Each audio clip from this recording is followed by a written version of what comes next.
am happy to join with you today in what will go down in history as the greatest demonstration for freedom in the history of our nation.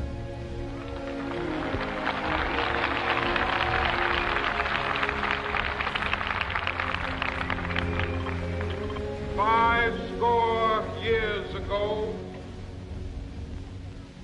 a great American in whose symbolic shadow we stand today signed the Emancipation Proclamation.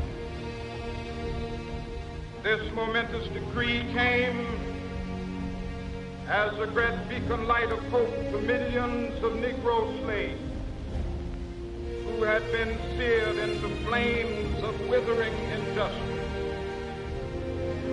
It came as a joyous daybreak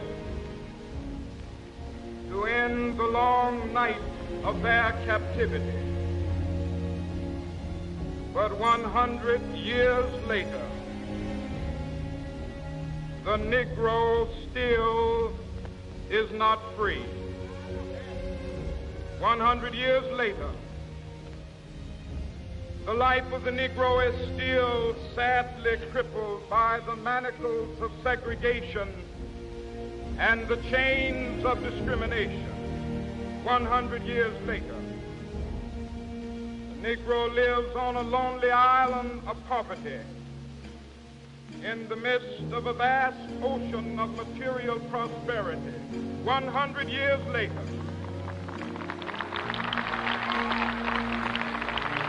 the Negro is still languished in the corners of American society, finds himself in exile in his own land.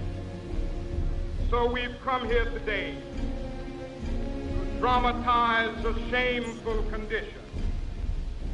In a sense, we've come to our nation's capital to cash a check.